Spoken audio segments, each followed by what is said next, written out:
దేవుని వాక్యమును జ్ఞాపకం చేసుకుందాం. దేవుని గ్రంథములో నుండి పాత నిబంధనలో ఆదికాండము 14వ అధ్యాయము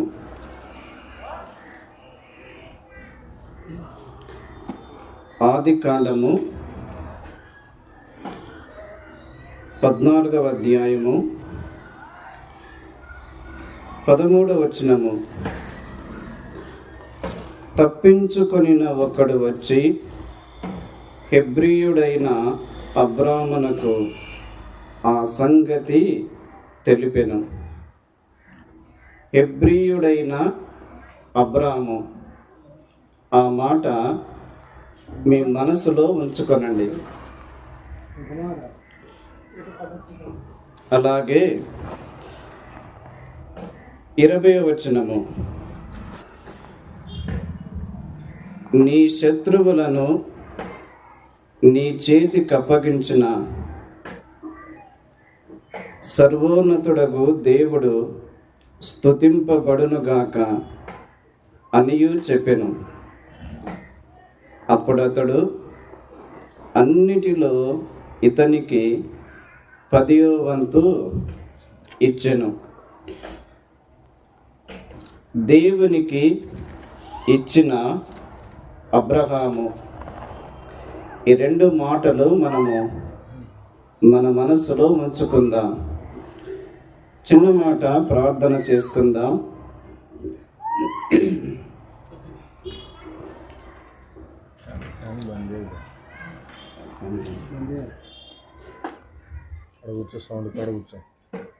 కృపా కనికరములు గల మా తండ్రి, మీకు స్తోత్రములు చెల్లిస్తూ ఉన్నాము.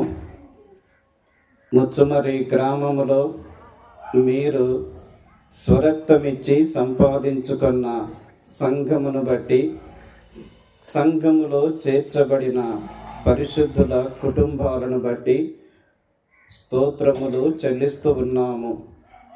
ఉదయకాలము మీ మందిరములో మీరిచ్చిన మీ సన్నిధిని బట్టి, సహవాసమును బట్టి, మీ వాక్యమును బట్టి స్తోత్రములు చెల్లిస్తూ ఉన్నాము. స్థానిక సంఘమును మీరు దీవించండి, ఆశీర్వదించండి. సంఘము యొక్క సరిహద్దులు విశాలపరచండి. తిరిగి సాయంకాలము మీ దాసుడు, మా ప్రియ సహోదరుడు సుబ్బన్న కుటుంబము దగ్గర ఇలాగున నైనా కూడిక ఏర్పాటు చేయడానికి, మీ సన్నిధిలో మీ నామమును కీర్తించడానికి మీరిచ్చిన కృపను బట్టి స్తోత్రములు చెల్లిస్తూ ఉన్నాము. మీ దాసుని కుటుంబాన్ని మీరింకా దీవించండి, బలపరచండి. కుటుంబములో మీరు చేసిన ప్రతి మేలులు, ఉపకారములను బట్టి స్తోత్రములు చెల్లిస్తూ ఉన్నాము. కుటుంబములోని ఒక్కొక్క బిడ్డను మీరు ఆశీర్వదించమని, కుటుంబాలకు తోడై ఉండమని ప్రార్థన చేస్తూ ఉన్నాం. ఈ సన్నిధిలో మీ వాక్యము చదువుకొని ఉండగా, మీ వాక్యము కొరకై కనిపెట్టుకొని ఉండగా దీవించి మాతో మీరు మాట్లాడమని యేసు క్రీస్తు నామమున స్తోత్రములు చెల్లించి వేడుకొనుచున్నాము తండ్రి. ఆమేన్. ప్రభువునందు ప్రియులారా, మనము ఆదికాండము 14వ అధ్యాయములో నుండి 2 మాటలు మనం చదువుకున్నాము కదా. 2 మాటలు చదువుకున్నాము. ఏమిటి ఆ 2 మాటలు అంటే ఒకటి హెబ్రీయుడైన అబ్రహాము, రెండవది దేవుని యాజకునికి ఇచ్చిన అబ్రహాము. ఒకటి హెబ్రీయుడైన అబ్రహాము, రెండవది దేవుని యాజకునికి ఇచ్చిన అబ్రహాము. ఈ రెండు మాటలు మన మనస్సులో ఉంచుకుందాం. ఒకటి హెబ్రీయుడైన అబ్రహాము. ఇలాగ జ్ఞాపకం చేసుకుందాం. స్వదేశమును విడిచి వచ్చిన అబ్రహాము, స్వదేశమును విడిచి వచ్చిన అబ్రహాము. అబ్రహాము కల్దీయుల ఊరు అను పట్టణములో ఉన్నాడు. ఈ కల్దీయుల ఊరు అను పట్టణము ఎక్కడ ఉంది అంటే రెండు నదుల మధ్యలో ఉంది. ఏమిటి ఆ రెండు నదులు అంటే యూఫ్రటీసు, టైగ్రీసు అని ఈ రెండు నదుల మధ్యలో ఈ కల్దీయుల ఊరు అనే పట్టణం ఉన్నది. ఆ పట్టణములో ఈ అబ్రహాము ఉన్నాడు. ఆ పట్టణమును ఇప్పుడు మెసొపొతేమియా అని పిలుస్తారు. అబ్రహాము ఈ కల్దీయుల ఊరు అను పట్టణములో ఉండగా దేవుడు అబ్రహాముకు ప్రత్యక్షమయ్యాడు. ఎలా ప్రత్యక్షమయ్యాడు, ఏ పేరుతో ప్రత్యక్షమయ్యాడు అని చూస్తే మహిమగల దేవుడుగా అబ్రహాముకు ప్రత్యక్షమాయెను. అపోస్తలుల కార్యములు 7:2 మీరు తీయనక్కర్లేదు, మీరు నా వైపు చూచి జాగ్రత్తగా వినండి. మహిమగల దేవుడుగా అబ్రహాముకు ప్రత్యక్షపరచుకొనెను. అబ్రహాము తన సొంత ఊరిలో, సొంత పట్టణములో విగ్రహారాధన కుటుంబములో ఉన్నాడు. అనగా నిజ దేవుని ఎరుగని వాడు, జీవము గల దేవునికి దూరముగా ఉన్నవాడు, గ్రుడ్డితనములో ఉన్నవాడు.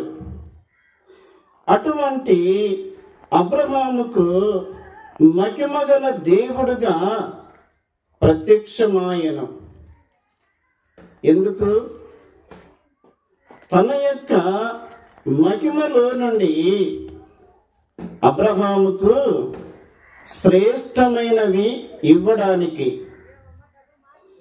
తన మహిమ ద్వారా అబ్రహాములో నుండి శ్రేష్టమైన జనాంగమును లోకములోనికి తీసుకొని రావడానికి, తన మహిమలో నుండి అబ్రహాముకు ప్రతి అక్కర అవసరత తీర్చుట కొరకై మహిమగల దేవుడుగా ప్రత్యక్షమాయను. ప్రత్యక్షమై, అబ్రహాము, నీవు నీ స్వదేశమును, నీ తండ్రి ఇంటిని, నీ భూమిని నువ్వు విడిచిపెట్టి నేను నీకు చూపించు దేశమునకు బయలుదేరి రమ్ము. దేవుని మాటకు అబ్రహాము వెంటనే లోబడి ఆ కల్దీయుల ఊరు అను పట్టణములో నుండి బయలుదేరి వస్తూ ఉన్నాడు. ఎక్కడికి వచ్చాడు? హారాను వరకు వచ్చారు. అక్కడి వరకు తండ్రి అబ్రహాము భార్య అయిన శారాను, లోతును నడిపించుచున్నాడు. పిలిచింది ఎవరు? దేవుడు. నడిపిస్తున్నది ఎవరు? తండ్రి అయిన తెరకు. పిలిచిన దేవుడు నమ్మకమైన వాడు. పిలిచిన దేవుడు అబ్రహామును నడిపించాలి అని ఆయన కోరిక అయ్యుండగా వీరిని తండ్రి అయిన తెరకు నడిపించుచున్నాడు. హారాను వరకు వచ్చిన తరువాత తండ్రి అయిన తెరకు మరణించాడు. ఆ తరువాత వీరు కనాను దేశములోనికి అడుగు పెట్టారు. ఎందుకు ఈ మాటలు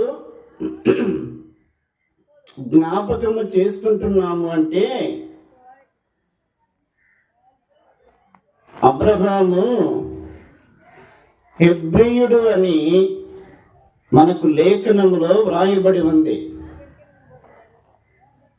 హెబ్రీయుడు అనగా దాటినవాడు అని అర్థము కదా. దాటినవాడు. ఏమి దాటి వచ్చాడు? తన సొంత ఊరును దాటి వచ్చాడు. 2 నదులను దాటి వచ్చాడు. తన యొక్క తల్లిదండ్రులను, తన స్వదేశమును దాటి వచ్చాడు. దాటి వచ్చుచున్న అబ్రహాముకు దేవుడు తోడుగా ఉన్నాడు. మన జీవితములో నుండి మన ప్రభు ఏమి కోరుకుంటున్నాడు అంటే, మనము కూడా దాటి రావాలి. ఎక్కడ నుండి? పాత స్థితిలో నుండి నూతన స్థితిలోనికి దాటి రావాలి.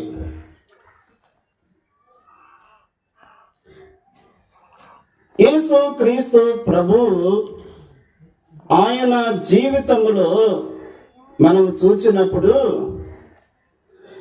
మనము ప్రభు యొద్దకు రాకమునుపు, మనము ప్రభువును నమ్ముకొనక మునుపు మనము పాపపు స్థితిలో ఉన్నవారము. పాపముల చేత, అపరాధముల చేత చచ్చిన వారమై ఉన్నవారము. జీవము లేని స్థితిలో ఉన్నవారము. పాపములను బట్టి దేవుని ఉగ్రతకు పాత్రులమై ఉన్నవారము. అయితే ఈ పాపముల నుండి విడిపించుట కొరకు, అపరాధముల నుండి విడిపించుట కొరకు, మరణమును మన ఎదుట నుండి దాటించుట కొరకు, నిత్య నరకాగ్నిని తప్పించుట కొరకై యేసు క్రీస్తు ప్రభు ఆయన పరలోకమును విడిచిపెట్టి మానవుడుగా ఈ లోకానికి వచ్చెను కదా. పరలోకములో ఉన్న ప్రభువు ఆయన ఎలాగున్నాడు అంటే, ఆయన మహిమలో ఉన్నాడు, తండ్రి యొక్క సన్నిధిలో ఉన్నాడు, తండ్రి యొక్క సహవాసములో ఉన్నాడు. ఆయన పరలోకములో నిరంతరము కీర్తించబడుచూ ఉన్నవాడు. ఆ పరలోకము పరిశుద్ధమైన స్థలము, ఆ పరలోకము ఆరాధన కలిగిన స్థలము, ఆ పరలోకము ఏ మనుష్యుడును సమీపింపరాని తేజస్సు కలిగినది. ఆ పరలోకము ప్రత్యేకమైనది. అది విడిచిపెట్టకూడని భాగ్యము. కానీ తండ్రి నిర్ణయించిన సమయములో కుమారుడు పరలోకమును విడిచిపెట్టాడు, తండ్రి సన్నిధిని విడిచిపెట్టాడు, తండ్రి సహవాసమును విడిచిపెట్టాడు, మహిమను విడిచిపెట్టాడు.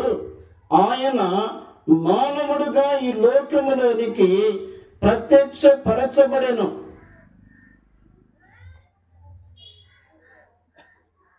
పాప శరీర ఆకారముతో పంపబడెను. ఆయనకు ఒక శరీరము అమర్చబడెను. ఆ శరీరము లోపల అంతరంగములో దేవుని యొక్క ధర్మశాస్త్రము ఉన్నది, దేవుని నీతి ఉన్నది, దేవుని సత్యము ఉన్నది. ఆ సత్యమును, ఆ నీతిని, ఆ ధర్మశాస్త్రమును లోకానికి ప్రత్యక్షపరచుట కొరకై యేసు క్రీస్తు ప్రభు మానవుడుగా లోకానికి వచ్చెను. మన స్థానములో నిలిచి మన పాపములకు రావలసిన శిక్షను భరించెను. మన పాపములను బట్టి నేరము చేసింది మనము, తప్పు చేసింది మనము, దేవుని ఉగ్రతకు మనము పాత్రులము. కానీ యేసు క్రీస్తు ప్రభు ఆయన ఏ నేరమును చేయలేదు, ఆయన నోటను ఏ కపటమును లేదు.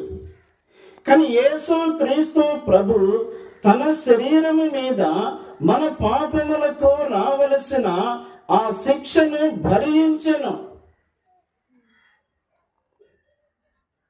యెరూషలేము వీధులలో యేసు క్రీస్తు శరీరము దున్నబడెను. అమ్మా కూర్చోండి. యేసు క్రీస్తు శరీరము దున్నబడెను. దున్నువారు నా వీపును దున్నిరి, తమ చాళ్లను పొడుగుగా చేసి నా వీపును దున్నిరి. యేసు క్రీస్తు శరీరము దున్నబడెను, గాయపరచబడెను, మెత్తన చేయబడెను.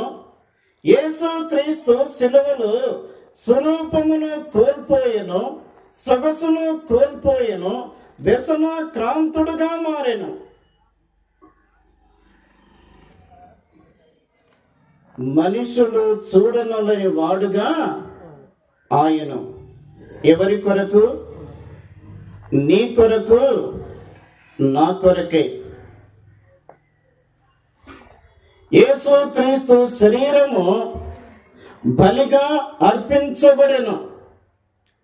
ఆయన శరీరములో నుండి అమూల్యమైన రక్తము చిందించబడెను. ఆయన తన ప్రాణమును మన కొరకై పెట్టెను. ఆయన చనిపోయి సమాధి చేయబడి లేఖనముల ప్రకారము 3వ దినమున లేపబడెను. యేసు క్రీస్తునందు విశ్వాసముంచిన వారు రక్షించబడి ఆనందించుచూ ఉన్నారు. యేసు క్రీస్తు ప్రభువును కలిగిన వారు ధన్యులుగా ఉన్నారు. యేసు క్రీస్తు ప్రభువుకు తమ జీవితాన్ని అప్పగించుకున్న కుటుంబాలు దీవెనకరముగా మార్చబడుచున్నవి. అయితే ప్రియులారా, ప్రభువును నమ్ముకున్న మనము, రక్షించబడిన మనము, ఆరాధన చేయుచున్న మనము, మన జీవితములో మార్పు అనేది మన ప్రభువు కోరుకుంటున్నాడు. ప్రార్థనలో మార్పు ఉన్నదా? ఆరాధనలో మార్పు ఉన్నదా? మాటలలో మార్పు ఉన్నదా? క్రియలలో మార్పు ఉన్నదా? గత సంవత్సరముల నుండి చేసిన ప్రార్థనే మనము చేస్తూ ఉన్నామా? గత సంవత్సరముల నుండి చేయుచున్న స్థుతులే మనము చెల్లించుచున్నామా? అంటే మన హృదయము దేవుని వాక్యము చేత నింపబడుట లేదు. నీ హృదయము దేవుని వాక్యము చేత నింపబడితే, నీ హృదయము దేవుని గుణముల చేత నింపబడితే, నీ హృదయము దేవుని మాటల చేత నింపబడితే, నీ ప్రార్థనలో మార్పు కనబడుతుంది, నీవు చెల్లించే స్తుతులలో మార్పు కనబడుతుంది, నీ మాటలలో మార్పు కనబడుతుంది, నీ క్రియలలో మార్పు కనబడుతుంది, నీ ప్రవర్తనలో మార్పు కనిపిస్తుంది. అబ్రహాము జీవితంలో ఐగుప్తులో పడిపోయిన అబ్రహాము తిరిగి లేచి ఇప్పుడు ఎలా కనబడుతున్నాడు? హెబ్రీయుడైన అబ్రహాము. నేను 3 వ్యక్తులను మీకు జ్ఞాపకం చేస్తాను. 3 వ్యక్తులు. ఒకటి, అబ్రహామును గూర్చి మనమేమి చదువుకుంటున్నాము? హెబ్రీయుడు అని చదువుతున్నాము కదా. అసలు హెబ్రీయులు అంటే వారు ఎలాగుంటారు? వారు ప్రత్యేకముగా ఉంటారు. వారు ఎంతో చురుకుగా ఉంటారు. వారు ఎంతో సౌందర్యముగా ఉంటారు. వారు దేవునికి భయపడేవారుగా ఉంటారు. ఆదికాండము 39వ అధ్యాయము. ఆదికాండము 39వ అధ్యాయము 14వ వచనము. తన ఇంటి మనుష్యులను పిలిచి, చూడుడి, అతడు మనలను ఎగతాళి చేయుటకు ఒక హెబ్రీయుని మన యొద్దకు తెచ్చి ఉన్నాడు. ఎవరు హెబ్రీయుడు? యోసేపు. ఎక్కడ ఉన్నాడు? పరాయి దేశములో ఉన్నాడు. ఐగుప్తు దేశములో ఉన్నాడు. అక్కడ తనకంటూ ఎవరునూ లేరు. ఒక ఐగుప్తుని ఇంట యోసేపు నమ్మకముగా ఉన్నాడు. అయితే ఈ యోసేపుకు దినదినము కూడా శోధనే. దినదినము కూడా శోధనే. ఎందుకు? యోసేపు చాలా అందముగా ఉన్నాడు. యోసేపు మాటలు ప్రత్యేకముగా ఉన్నవి. యోసేపు జీవితము ప్రత్యేకముగా ఉన్నది. యోసేపు ప్రవర్తన ఎంతో యోగ్యముగా ఉన్నది. అటువంటి యోసేపు మీద పోతీఫరు భార్య తన కనుదృష్టి నిలిపినది.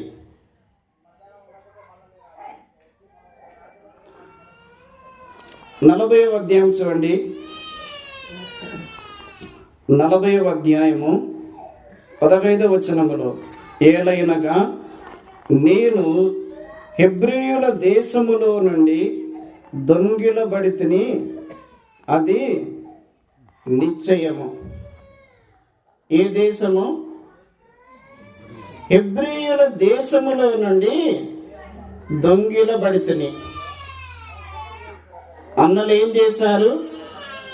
యోసేపును అమ్మివేశారు. కనాను దేశములో ఉన్న యోసేపును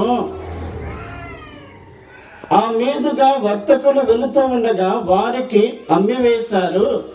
ఇప్పుడు యోసేపు ఎక్కడ ఉన్నాడు? ఐగుప్తు దేశములో ఒక ఐగుప్తుని ఇంట ఉన్నాడు.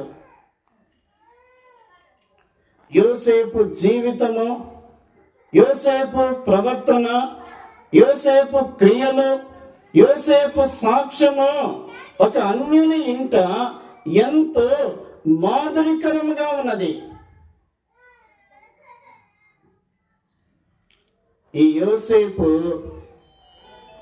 దేవునికి భయపడేవాడుగా ఉన్నాడు. దేవునికి భయపడేవాడుగా ఉన్నాడు. ప్రియులారా, మన జీవితంలో మనము ఒక మాట గమనించాలి. ఏమిటి అంటే, చూడండి, ఆదికాండము 43వ అధ్యాయము 43వ అధ్యాయము 43వ అధ్యాయము 32వ వచనము. అతనికిని వారికిని అతనితో భోజనము చేయుచున్న ఐగుప్తీయులకును వేరు వేరుగా వడ్డించిరి. ఐగుప్తీయులు హెబ్రీయులతో కలిసి భోజనము చేయరు, అది ఐగుప్తీయులకు హేయము. ఐగుప్తు దేశములో ఉండగా ఐగుప్తుల యొక్క ప్రవర్తన వేరుగా ఉంది, వారి పనులు వేరుగా ఉన్నవి, వారి మాటలు వేరుగా ఉన్నవి, వారి జీవితము వేరుగా ఉంది. ఒక్క మాటలో చెప్పాలి అంటే వారు లోకమునకు సమీపములో ఉన్నారు. లోకమునకు సమీపములో ఉన్నారు. అటువంటి వారి మధ్య ఎవరున్నారు? యోసేపు ఉన్నాడు. యోసేపు ఒక ప్రత్యేకమైన వ్యక్తిగా ఉన్నాడు. అలాగే లోకము ఉంది, సంఘము ఉంది. లోకము ఉంది, విశ్వాసి ఉన్నాడు. ఎలా ఉండాలి? లోకమునకు వేరుగా మనము జీవించాలి.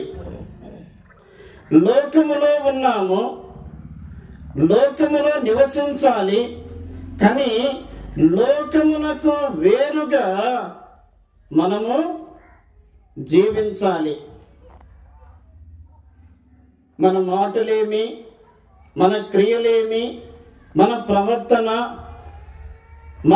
మనము చేసే పనులు, మన జీవితము ద్వారా వీరు దేవుని పిల్లలు, వీరు దేవునికి భయపడేవారు, వీరు దేవుని పిల్లలు అని సాక్ష్యమిచ్చే విధముగా మనము జీవించుట నేర్చుకోవాలి. అబ్రహాము హెబ్రీయుడుగా కనబడుతున్నాడు. యోసేపు హెబ్రీయుడుగా కనబడుతున్నాడు. నిర్గమకాండము 2వ అధ్యాయములో మోసే హెబ్రీయుల పిల్లలలో ఒకడుగా కనిపించున్నాడు. మనం జ్ఞాపకం చేసుకున్నాము. హెబ్రీయులు ఎటువంటి వారు? వారు సౌందర్యవంతులు, వారు చురుకైన వారు, వారు దేవునికి భయపడేవారు, వారు ప్రత్యేకముగా జీవించేవారు. మనలో ఈ జీవితం మనకున్నదా? చురుకుతనం మనకున్నదా? దేవుని మందిరము పట్ల, దేవుని సన్నిధి పట్ల, దేవుని పిల్లలతో సహవాసం పట్ల మనము చురుకుతనము కలిగి ఉండాలి. ఆసక్తి కలిగి ఉండాలి, పట్టుదల కలిగి ఉండాలి. దేవునికి మనము భయపడే వారముగా ఉండాలి. మన జీవితములో మనము ప్రభువును చూపించే వారముగా ఉండాలి. అలా ఉండాలి అంటే ఈ ముగ్గురు చేసిన ఒకే పని ఏమిటి అంటే, అబ్రహాము దేవునికి భయపడినవాడు, యోసేపు దేవునికి భయపడినవాడు, మోసే దేవునికి భయపడినవాడు. నువ్వు దేవునికి భయపడుట నేర్చుకుంటే నీ జీవితంలో దేవుడు గొప్ప మార్పులు తీసుకొని వస్తాడు. అలాగ కాకుండా లెక్కలేని తనము, అవిధేయత, నిర్లక్ష్యత మనము చూపిస్తే మన జీవితంలో ఏ మార్పు అనేది కనిపించదు. ఒకటి హెబ్రీయుడైన అబ్రహాము. రెండవది నేను జ్ఞాపకం చేసి నేను ముగిస్తాను. ఆదికాండము 14వ అధ్యాయములో మనం ఏం చదువుకున్నాము? 20వ వచనములో, నీ శత్రువులను నీ చేతికి అప్పగించిన సర్వోన్నతుడగు దేవుడు స్తుతింపబడును గాక అనియు చెప్పెను. అప్పుడు అతడు అన్నిటిలో ఇతనికి 10వ వంతు ఇచ్చెను. ఇక్కడ 3 మాటలు జ్ఞాపకం చేస్తాను. ఒకటి, మెల్కీసెదెకు సర్వోన్నతుడైన దేవునికి యాజకుడు. రెండవది, అబ్రహాము ఆశీర్వదించబడినది సర్వోన్నతుడైన దేవుని వలన. మూడవది, అబ్రహాముకు విజయమునిచ్చినది ఎవరు? సర్వోన్నతుడైన దేవుడు. బాగా గుర్తుంచుకోవాలి, యాజకుడు సర్వోన్నతుడైన దేవునికి యాజకుడు. రెండవది, అబ్రహాము పొందిన ఆశీర్వాదము సర్వోన్నతుడైన దేవుని వలన. అబ్రహాము పొందిన విజయము కూడా ఎవరిచ్చారు? సర్వోన్నతుడైన దేవుడు. చాలాసార్లు మన జీవితములో దేవుని యొక్క ఔన్నత్యమును మనము చాలా తక్కువగా భావిస్తాము. దేవుని ఔన్నత్యమును చాలా తక్కువగా భావిస్తాము. దేవుని సామర్థ్యమేమి, దేవుని శక్తి ఏమి, దేవుని బలమేమి, దేవుని సార్వభౌమాధికారమేమి, దేవుడు ఉన్న స్థలమేమి, దేవుడు నివసించుచున్న స్థానమేమి, ఇవన్నీ మనము తక్కువగా భావించి దేవుని పట్ల నిర్లక్ష్య స్వభావమును కలిగి ఉంటాము. అందుకే మన కుటుంబాలు ఎలా ఉన్నాయంటే, ఎక్కడ వేసిన గొంగడి అక్కడే అన్నట్టుగా ఉన్నవి. మెల్కీసెదెకు అబ్రహాముకు మధ్యలో ఎవరున్నారు? చెప్పండమ్మా. దేవుడు ఉన్నాడు. ఈ దేవుడు ఎటువంటి వాడు? సర్వోన్నతుడైన దేవుడు. అంటే ఉన్నతమైన స్థలములో ఉన్న దేవుడు కదా. మనకు ఒక వచనము గుర్తుంది. ఏమిటి? యెషయా గ్రంథము 57వ అధ్యాయము 15వ వచనములో, మహాగణుడును మహోన్నతుడును మహోన్నతమైన పరిశుద్ధ స్థలములో నివసించుచున్నవాడు. ఆయన ఎవరు? మహాగణుడు. ఆయన ఎవరు? మహోన్నతుడు. ఆయన ఎక్కడ నివసిస్తున్నాడు? మహోన్నతమైన పరిశుద్ధ స్థలములో నివసించుచున్నవాడు. ఆయన ఉన్నతమైన దేవుడు. ఆయన ఆనాడు అబ్రహాముకు చాలిన దేవుడుగా ఉన్నాడు. శత్రువుల మీద విజయమునిచ్చినది సర్వోన్నతుడకు దేవుడే. అబ్రహాముకు ఆశీర్వాదమును ఇచ్చినది సర్వోన్నతుడైన దేవుడే. అబ్రహాము ఒక యాజకుని కలుసుకున్నది ఎవరిని అంటే సర్వోన్నతుడైన దేవుని యాజకుడు. ఈ రాత్రి కాలము మన దేవుని యొక్క ఔన్నత్యాన్ని మనము గుర్తుంచుకోవాలి. ఒక మాట చదువుకుందాము. 97వ కీర్తన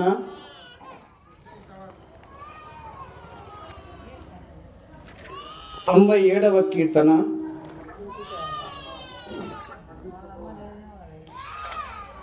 9వ వచనములో, ఏలైనగా యెహోవా భూలోకమంతటికి పైగా నీవు మహోన్నతుడవై ఉన్నావు, సమస్త దేవతలకు పైగా నీవు అత్యధికమైన ఔన్నత్యము పొంది ఉన్నావు. భూలోకమంతటికి పైగా ఔన్నత్యమును పొందినవాడు. దేవుడు ఉన్నతమైన దేవుడు. దేవుడు ఏ మనుషుడును సమీపింపరాని తేజస్సులో ఉన్నవాడు. ఆయన మహాగణుడుగా ఉన్నాడు. ఆయన మహోన్నతుడుగా ఉన్నాడు. ఆయన పరిశుద్ధమైన స్థలములో ఉన్నాడు. ఆయన ఉన్నతమైన స్థలములో ఉన్నాడు. ఆయనను ఎరిగిన వారు, ఆయన రక్తములో కడుగబడిన వారు, ఆయనను అంగీకరించిన వారు, ఆయనను ధరించుకొనిన వారు, వారు ఎక్కడ ఉంటారు? ఉన్నతమైన స్థలములో. అమ్మా, అయ్యా, ఈ రాత్రి కాలము ఈ మాటలు వింటూ ఉండగా, నీ కొరకు బలి అయిన క్రీస్తు, నీ కొరకు ప్రాణం పెట్టిన క్రీస్తు, నిన్ను ప్రేమించి నీకు శ్రేష్టమైనది సిద్ధపరిచిన క్రీస్తు, నీకు పరలోక స్వాస్థ్యమును ఇవ్వడానికి సిద్ధముగా ఉన్న క్రీస్తు, ఆ ప్రభువును నీవు ఈ రాత్రి కాలము నువ్వు ఎరగాలి. అబ్రహాము దేవునికి ఇచ్చుట నేర్చుకున్నవాడు. ఒక మాట ఏమిటి అంటే, కొరింథీ 2వ పత్రిక 8వ అధ్యాయము 9వ వచనములో అపోస్తలుడైన పౌలు ఒక మాట వ్రాస్తున్నాడు. ఏమిటి? మీరు మన ప్రభు అయిన యేసుక్రీస్తు కృపను ఎరుగుదురు కదా. ఏమిటి ఆ కృప అంటే, ఆయన ధనవంతుడు, మనమెవరము? దరిద్రుడము కదా. ఆస్తి ఉన్నా, ఐశ్వర్యము ఉన్నా, సంపద ఉన్నా, జ్ఞానము ఉన్నా, మనకు ఎన్ని ఉన్నా కూడా ఆయన లేకపోతే, అనగా ఆ ప్రభువు లేకపోతే అన్నీ సున్నా. అందుకే ఆయన ధనవంతుడై ఉండి దరిద్రులమైన మనలను ధనవంతులుగా చేయడానికి ధనవంతుడే దరిద్రుడుగా మారెను. ఎవరి కొరకు? మన కొరకు దరిద్రుడుగా మారి, రిక్తుడుగా మారి, ఆయనలో నుండి మనలను ధనవంతులుగా చేశాడు. యేసు క్రీస్తునందు విశ్వాసం ఉంచిన వారు ధనవంతులు. యేసు క్రీస్తు రక్తములో కడుగబడిన వారు భాగ్యవంతులు. యేసు క్రీస్తు ప్రభువును కలిగిన వారు నిత్య స్వాస్థ్యమునకు పాత్రులుగా చేయబడిన వారు. అయితే ప్రియులారా, రక్షించబడిన మనము దేవునికి ఇచ్చుట నేర్చుకోవాలి. ఏమివ్వాలి? ఒకటి, నీ హృదయము దేవునికి ఇవ్వాలి. రెండవది, నీ సమయము దేవునికి ఇవ్వాలి. ఆదివారమున ఆరాధన ఫలాని సమయానికి ప్రారంభించబడుతుంది అంటే ప్రకటించబడిన సమయం కంటే 15 నిమిషాలు ముందుగానే దేవుని మందిరములో కనబడుట నేర్చుకోవాలి. ఆ దినము ఏ పనులకు వెళ్ళవద్దు. ఒకవేళ నువ్వు వెళ్ళినా నువ్వు ఏమి కోల్పోతున్నావు అంటే దేవుని సన్నిధిని కోల్పోతున్నావు, దేవుని మందిర సహవాసమును కోల్పోతున్నావు. ఆ దినము నీవు కూలికి వెళ్ళినా, ఒకవేళ నీకు 500 రూపాయలు వచ్చినా ఆ 500 రూపాయలు క్షణములోనే అయిపోతాయి.